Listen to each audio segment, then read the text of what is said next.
Welcome to the Parafair today. And today's topic is about understanding. The story we're going to be talking about today, and the story that we're going to read is called Puppies for Sale. And as we get into our story, let's see how it goes. And this one's, I really like this one a lot. One day, a shop owner placed a sign above his door that said Puppies for Sale. Signs like this has always been a way of attracting young children. So to no surprise, a boy saw the sign and approached the owner.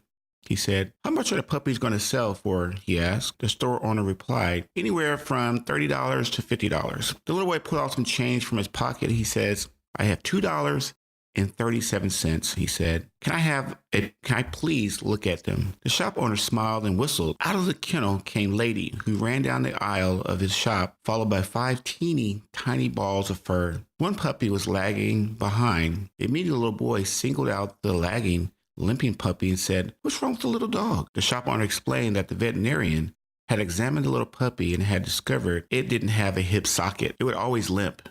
It'd always be lame. The little boy became excited. "That's the puppy I want to buy."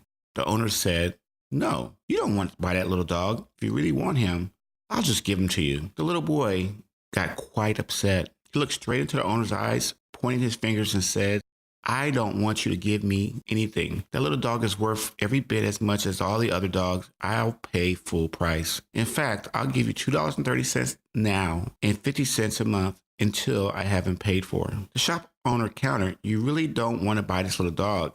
He is never going to be able to run, jump, and play with you like the other puppies." To his surprise, the little boy reached down and rolled up his pants leg and revealed a badly twisted, crippled left leg supported by a big metal brace. He looked up at the shop owner and softly said, "Well, I don't run so well by myself, and the little puppy will need someone who understands that." It always makes me, as I look at how we have to, and the topic is about understanding what people are going through, And the little boy, the shop owner was telling him that the puppy would never be able to jump, run, and do certain things with the little boy. And the shop owner didn't understand that the little boy was going through the same thing that he was going through. So he had a better perspective of what the puppy was dealing with. And the thing about it, we always have two things going on the situation, where the owner was feeling bad for the boy. The little boy was understanding what the puppy was going through. And a lot of times as we go through life, we kind of mix these two things together. Feeling bad for someone or understanding someone, or feeling bad for someone, what they're going through, or really understanding what they're going through.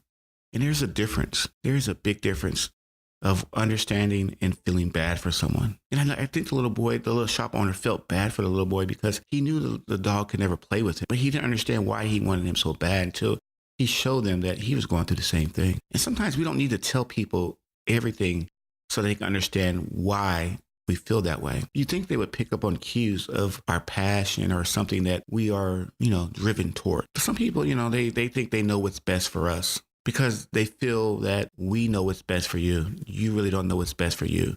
We don't know. And the great thing about meeting new people is you really never know what struggles they have went through. And today, as my son had a bike-a-thon at his school, I was getting out my camera, and I was getting a chair out of my trunk.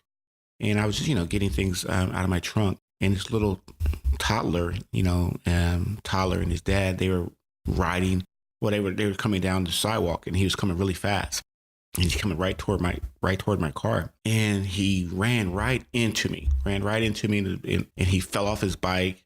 And his dad was on his bike with his sister, and his dad was telling him the same thing. "Son, I understand that you fell on the ground. Myself, as I picked the little boy up and helped him up off the ground, I felt bad that I couldn't catch him in time because I had too much stuff in my hands." But then his dad did something uniquely. He said, "Look, son, I understand that you have fell on the ground, but you need to get back on that bike and keep going. I fell off a bike before. I understand that you're in pain, you're embarrassed, but let's dust yourself off and let's keep going." So his dad has been down that road with him before about falling off the bike. And he said, that's just part of the process of riding a bike in life. You're going to get knocked down. But I understand. I have your sister in the back of this bike. I feel bad that you're on the ground. Let's dust yourself off and let's keep moving. And I was amazed. I wasn't amazed, but I was just the little life lesson in that 5-10 seconds he was teaching his son. I understand one day your son's going to fall off his bike. And if I run over there and feel bad for you and feel sorry for you, is that going to help you down the road? I understand right now you feel bad, but you got to keep a positive attitude. And I thought that was very interesting how the father played that card today.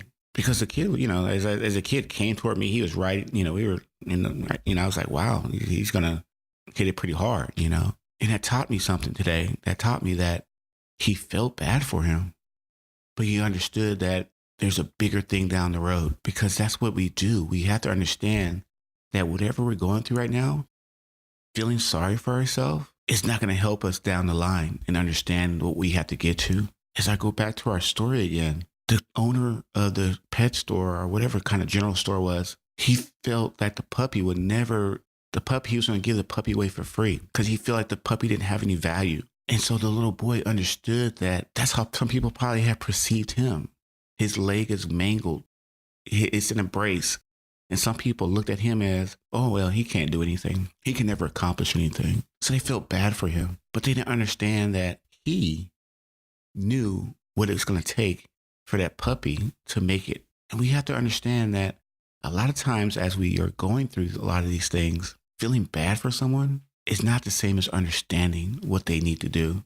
Because I deal with this every day. I understand that you really need to work hard. I feel bad that you're in the situation that you're in, but I understand that if you work hard, you can change the situation. Because a lot of times feeling bad for yourself, that's the easy way. That's the easy way of sitting around feeling bad and saying, well, my life's not worth anything. But understanding that you need to put in the work, and whatever passion you are doing, you got to put in the work, and understanding that there's a bigger thing down the road. I understand that. It took me a long time to figure this out, that feeling sad for yourself because the sun's not out, feeling bad because you maybe didn't get this position, you didn't get this, you didn't get that. That's not going to help you. You have to understand that, okay, I didn't get the position, I didn't get the job, I didn't get this break. But what are you going to do the next time it comes back around? Because every day that I work and get better and better, I understand that I'm moving toward my goal. And I'm not saying every day that it goes great. Some days it takes longer than others. And the other day I was sitting there putting the podcast together, and I said, why? I said, I felt bad because I spent 2 or 3 hours playing with the software. And I said, what's the use? But I understand that if that's the kind of work and stuff I want to do, I got to keep pushing.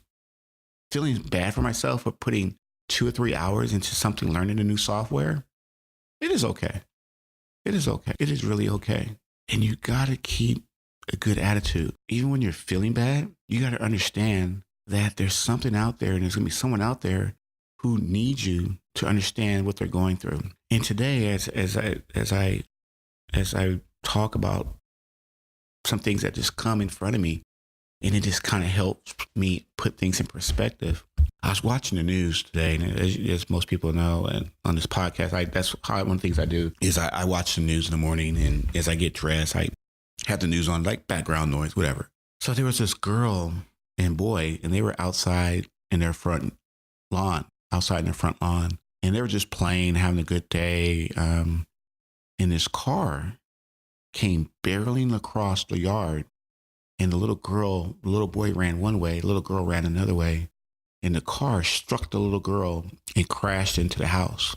Her brother jumped up, ran over to the little girl, and started CPR until the paramedics got there, saved her life. The person who in the car, who ran the little girl over, he tried to help. The other person that was in the car ran away. Then the story continued. They're talking about how the little girl's in the hospital now.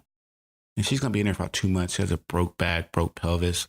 A lot of things going on. But they showed her in the wheelchair. And what I liked about the story the most is no one was pushing her. She was pushing herself. And I said, well, I understand. I feel bad for her because she was just trapped and she could not move from left or right. The car was going at a high rate. And I felt bad for the parents. I felt bad for the little girl and the little boy. But I understand that she must be a strong little girl to overcome this. And they showed her how one of the hobbies that she does, or one of the things, activities she does at school, is she's a cheerleader. And so for a person to be hit by a car, being in a hospital for 2 months, 2 to 3 months, you're going to need someone to pep you up.